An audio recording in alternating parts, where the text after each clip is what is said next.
வார்கொண்ட வனமுலையாள் சருக்கம் களரிற்றறிவார் நாயனார் புராணம் 23வது திருப்பாடல். நீடும் உரிமை பேரரசால் நிகழும் பயனும் நிறை தவமும் தேடும் பொருளும் பெருந்துணையும் தில்லைத் திருச்சிற்றம்பலத்துள் ஆடும் கழலே என தெளிந்த அறிவால் எடுத்த திருப்பாதம் கூடும் அன்பில் அர்ச்சனை மேற்கொண்டார் சேரர் குலப் பெருமாள்.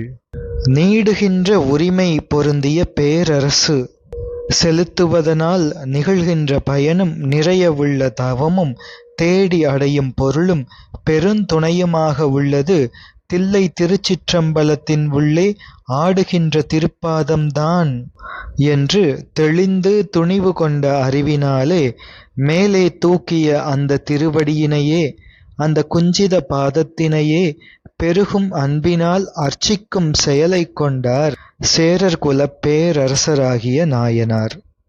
சேரர்களுக்கு பேரரசு செலுத்துகின்ற உரிமை என்பது நீடும் உரிமை. அது சிருஷ்டிக்காலம் முதல் வழி வழி வந்த உரிமை, முடிமன்னராக இருக்கும் நிலைமை. இதற்கு முந்தைய திருப்பாடலில் நாம் கண்டோமே, நீதி நடத்துதல், பகையினை அறுத்தல், திருநீற்றின் ஒளி வளர்தல், மறைகள் வளர்தல் என்று சேரமான் பெருமாள் நாயனாரால் காக்கப்படுகின்ற இந்த உலகத்திற்கு, இந்த உலக மக்களுக்கு வரும் பயன்கள் அவை. அவ்வாறு மண் காவல் செய்கின்ற அரசராகிய தமக்கு வருகின்ற பயன்கள், அதையே பேரரசால் நிகழும் பயன் என்று தெய்வ சேக்கிழார் பெருமான் குறிப்பிடுகின்றார். அப்படி பேரரசால் நிகழும் பயன் என்பது அதோடு நிறை தவமும் தேடும் பொருளும் பெருந்துணையும் தில்லை சிற்றம்பலத்திலே திருநடனம் ஆடுகின்ற அந்த எடுத்த பொற்பாதமே என்று பெருகுகின்ற அன்பினில் வழிபடுகின்றார் சேரர் குலப் பெருமாள். பேரரசால் நிகழும் பயன் என்பது அரசு புரிவதனால் தமக்கு வரும் பயன்.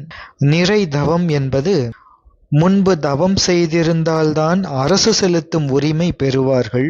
அந்த தவம் குறைவுடையது என்றால் அதனால்தான் இந்த உலக பிறவியும் உலக போகமும் தந்தது அது. அந்த தவத்தை நிறைவாக்குதல் என்பது இப்பொழுது கிடைத்த இந்த போகங்களையெல்லாம் இறைவரது வசமாக்கி விட்டுவிட்டு முக்தி பெறும் சாதனமாக்குதல். இவைகளையெல்லாம், இந்த போகங்களையெல்லாம் முக்தி பெறுவதற்கு உரிய சாதனமாக ஆக்குவதுதான் பேரரசு செலுத்துகின்ற பயன். அதுவே நிறை தவம். இனி தேடும் பொருள், அது இந்த தவத்தினால் தேடி அடையப்படும் உறுதி பொருள். இனி பெருந்துணை. மற்றைய துணை என்று சொல்லப்படுகின்ற பொருட்சார்பு உயிர் சார்புகள் எல்லாம் துணையில்லாமல் ஒழியும். இந்த உயிர்கள் பந்தப்பட்டு நிற்கின்ற இந்த நிலையில் பிறவிகள் தோறும் நீங்காது உயிர் துணையாய் உள்ளவர் நம் பெருமானே ஆவார். அதோடு முக்தி நிலையில் தன்னுடைய திருவடி கீழே இருத்தி மீளாத மாளாத இன்பம் தருபவரும் அவர்தான். எனவே அது கேவல நிலையாக இருந்தாலும், சகல நிலையாக இருந்தாலும், முக்தி நிலையாக இருந்தாலும் எப்பொழுதுமே துணைவராக பெருந்துணையாக இருப்பவர் தில்லை திருச்சிற்றம்பலத்தின் உள்ளே எப்பொழுதும் ஆடுகின்ற நம் கூத்தப் பெருமான்தான்.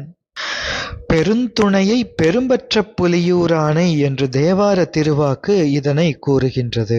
எனவேதான் இந்த பேரரசால் நிகழும் பயனும் நிறை தவமும் தேடும் பொருளும் பெருந்துணையும் தில்லை சிற்றம்பலத்துள் ஆடும் அந்த கழல்தான், எடுத்த அந்த திருப்பாதம்தான் என்று அர்ச்சனை மேற்கொண்டார் நம் சேரமான் பெருமாள் நாயனார். ஆடும் கழல், இங்கே ஆடும் என்பது அது அந்த பஞ்ச கிருத்தியங்களுள் அனுக்கிரகம் என்ற அருளல் தொழிலை குறிக்கின்றது. அது எடுத்த திருப்பாதம், அதனை குஞ்சித பாதம் என்று சொல்வார்கள். எடுத்த திருப்பாதம் என்றால், தூக்கிய திருப்பாதம் என்றால், அது உயிர்களை மலக்குழியிலிருந்து மலச்சார்பிலிருந்து எடுத்த திருப்பாதம் என்று பொருள்.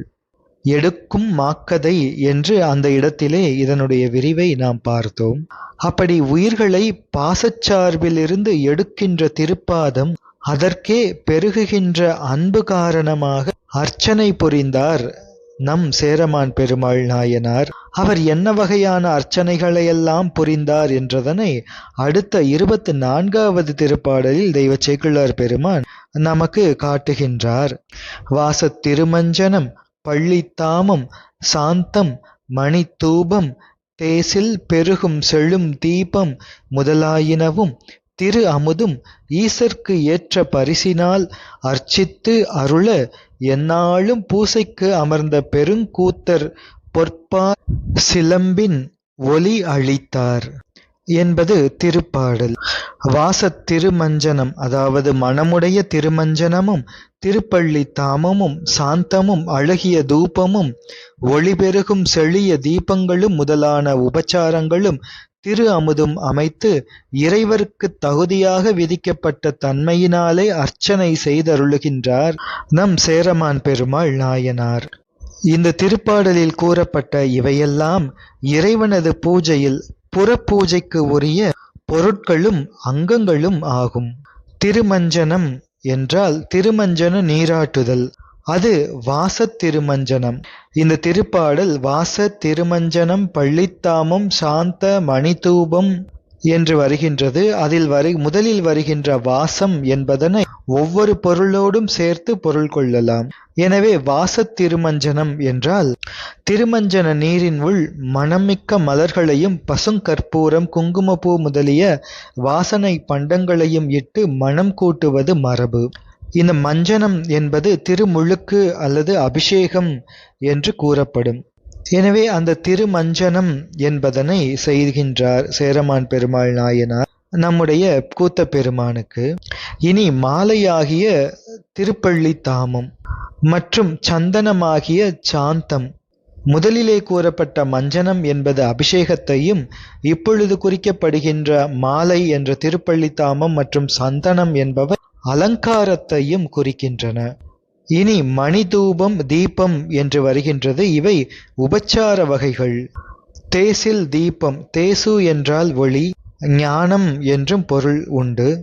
எனவே செழிய தீபங்களும் சேரமான் பெருமாள் நாயனார் செய்கின்ற பூஜையின் அங்கமாக இருக்கின்றது. விளக்கிட்டார் பேரு சொல்லின் மெய்நெறி ஞானமாகும் என்பது தேவார திருவாக்கு. இனி திரு அமுதும் செய்துவிக்கின்றார். எனவே இவ்வாறான பொருட்களையெல்லாம் இந்த அங்கங்களோடு அந்த பூஜையினை செய்து வருகின்றார் சேரமான் பெருமாள் நாயனார். அவற்றை எப்படி செய்கின்றார் என்றால் ஈசர்க்கு ஏற்ற பரிசினால் அர்ச்சித்து என்று இந்த திருப்பாடல் கூறுகின்றது.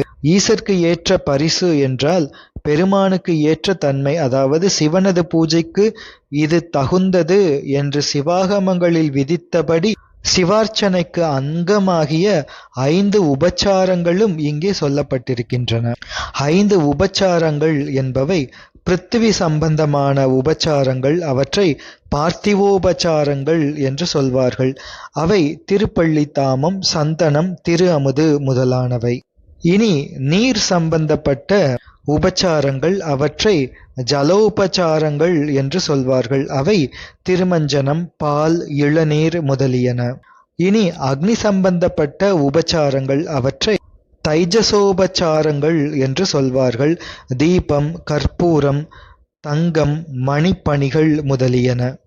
4வதாக காற்று சம்பந்தமான உபச்சாரங்கள், அவற்றை வாயவ்யோபச்சாரங்கள் என்று சொல்வார்கள். அவைகள் தூபம், சாமரை முதலியனவை.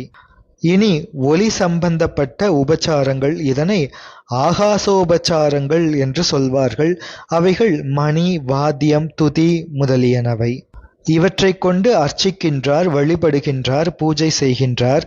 அதை எந்நாளும் அர்ச்சித்து அருளுகின்றார். அப்படி பூஜித்து வருகின்ற அந்த வேளையில் பூஜைக்கு விரும்பி எழுந்தருளிய பெருங்கூத்தராகிய இறைவர் சேரமான் பெருமாள் நாயனார் செய்கின்ற அந்த பூஜையில் இறைவர் தம்முடைய அழகிய சிலம்பின் ஒலியினை சேரமான் பெருமாள் நாயனார் கேட்கும்படி அருளுவார். சேரமான் பெருமாள் நாயனார் வழிபட்ட இந்த கூத்த பெருமான் நடராஜ பெருமான் சேரமான் பெருமாள் நாயனாருக்கு தினந்தோறும் பூஜையிலே தன்னுடைய சிலம்பொலியை ஒலிக்கச் செய்து அருளிச் செய்த நடராஜ பெருமான் இம்மூர்த்தி இன்றும் திருவஞ்சைக்களம் திருக்கோயிலிலே வைத்து வழிபடப்படுகின்றார். அவரது பீഠத்திலே திருவஞ்சைக்களம் சபாபதி என்று தமிழில் பெயர் பொறிக்கப்பட்டுள்ளது. அதனை நாம் இன்றும் காணலாம். அப்படி சிலம்பினை ஒலித்து அருள் செய்தவர் நடராஜ பெருமான். சிவயோகிகளுக்கு புலனாகும் நாதச் சிலம்பின் ஓசை அது. சேரமான் பெருமாள் நாயனார் சிவயோகம் கைவந்தவர். எனவே அந்த யோகத்திலே கேட்கப்படக்கூடிய 10 வகை நாதங்களுள் ஒன்று சிலம்போசை.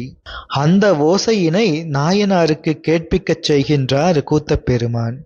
25வது திருப்பாடல். நம்பர் தாளின் வழிபட்டோர் நாளும் இன்பமுற்று அமர்கின்றார். இம்பர் உலகில் இரவலர்க்கும் வறியோர் எவர்க்கும் ஈகையினால் செம்பொன் மழையாம் எனப் பொழிந்து திருந்து வென்றியுடன் பொருந்தி உம்பர் போற்ற தம் பெருமார்க்கு உரிய வேள்வி பல செய்தார். இறைவருடைய திருவடிகளில் செய்யும் வழிபாட்டினாலே நாள்தோறும் இன்பம் பெற்று எழுந்தருளி இருக்கின்றவர்களாகிய நாயனார் நம் சேரமான் பெருமாள் நாயனார் இந்த உலகில் தம்மிடம் வந்து யாசித்தவர்களுக்கும் வறியவர்களுக்கும் எல்லோருக்கும் வேண்டியவாறே ஈகின்ற தன்மையினால் செம்பொன்னை மழை போல ஈந்து தேவர்கள் போற்ற தமது பெருமானாகிய இறைவருக்கு உரிய வேள்விகள் பலவற்றையும் செய்தார். நாயனார் இந்த உலகத்தை காவல் பூண்டு அரசளிக்கும் நிலையினை முதலிலே தெய்வ சேக்கிழார் பெருமான் பாடினார். பின்னர் அந்த அரசாட்சியினை இறைபணிக்கு முட்டுப்பாடியின்றி நிகழ்த்திய நிலையினை அதற்கு அடுத்த 2 பாடல்களிலே கூறிய தெய்வ சேக்கிழார் பெருமான் அந்த நிலைகளினால் தாமும் உலகும் பெற்ற பயனாகிய இன்பத்தினை இந்த பாட்டால் கூறி அருளுகின்றார். நாள்தோறும் செய்யும் வழிபாட்டினால் நாள்தோறும் இன்பமுற்றிருக்க சேரமான் பெருமாள் நாயனாரது அரசாட்சியினால் மண்ணுலகம் மட்டுமன்றி விண்ணுலகமும் இன்பம் பெற்றது.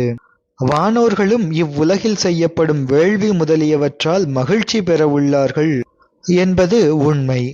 சிறப்பொடு பூசனை செல்லாது வானம் வரக்கு மேல் வானோர்க்கும் ஈண்டு என்பது திருக்குறள். எனவே இந்த மண்ணுலகில் செய்யப்படும் வேள்விகளினால் பயன் பெறுபவர்கள் தேவர்கள். அவர்கள் இந்த வேள்விகளிலே கலந்து கொண்டு தங்களுக்கு உரிய ஹவிஸ் அதனை பெற்றுக்கொண்டு இந்த உலகத்தவர்களுக்கு தேவையான நன்மைகளை செய்வார்கள் என்று இறைவனார் அருளிய ஆணைப்படி இது நடக்கின்றது. அப்படி சேரமான் பெருமாள் நாயனாரினுடைய அரசாட்சி மண்ணுலகத்தவர்களுக்கு மட்டுமன்றி விண்ணுலக தேவர்களுக்கும் நன்மையை கொடுத்தது. நம் சேரமான் பெருமாள் நாயனார் தம்மிடம் வந்து யாசிப்பவர்கள் அவர்களுக்கு தேவையானவற்றை மழையென பொழிகின்றார். அப்படி தம்மிடம் வந்து யாசிக்காமல் வறுமையினால் துன்பப்பட்டு வாழ்பவர்களுக்கும் தேடிச் சென்று கொடையினை கொடுக்கின்றார். மழை போன்று அருளுகின்றார். இவற்றையெல்லாம் எந்த தடையும் இல்லாமல் வெற்றிகரமாக அந்த அரசாட்சி செய்து வருகின்றார். இது அவரது அரசாட்சியின் வீரத்தையும் மேன்மையையும் திறமையையும் காட்டுகின்றது. சேரமான் பெருமாள் நாயனார் கொண்ட வெற்றிகள் மண்ணாசை காரணமாக பெற்ற வெற்றிகள் அல்ல. அந்தந்த நாட்டு மக்களை திருத்த வேண்டும், நல்வழியிலே இருத்த வேண்டும் என்ற காரணம் பற்றி நிகழ்ந்தவை சேரமான் பெருமாள் நாயனாரின் வெற்றிகள். எனவே பேராசை கொண்டு செய்யப்பட்ட பூசல்கள் அல்ல அவை என்ற மேன்மை நமக்கு நன்கு விளங்குகின்றது. அவ்வாறு நல்ல அரசாட்சியும் செலுத்தி இனி சிவாகமங்களிலே சொல்லப்பட்ட சிவ வேள்விகள் அதனையும் மிகச் சிறப்பாக செய்து வருகின்றார் நம்முடைய களரிற்றறிவார் நாயனார். இந்த ஈகை திறங்களையெல்லாம் இவை அரசருக்கு இன்றியமையாத தன்மை. எனவே நம் நாயனார் இறைவனாரிடம் வேண்டி பெற்றார். அவ்வாறே ஆட்சியும் நிகழ்த்தினார் என்பதனை நாம் காண்கின்றோம். தொடர்ந்து சிந்திப்போம். திருச்சிற்றம்பலம்.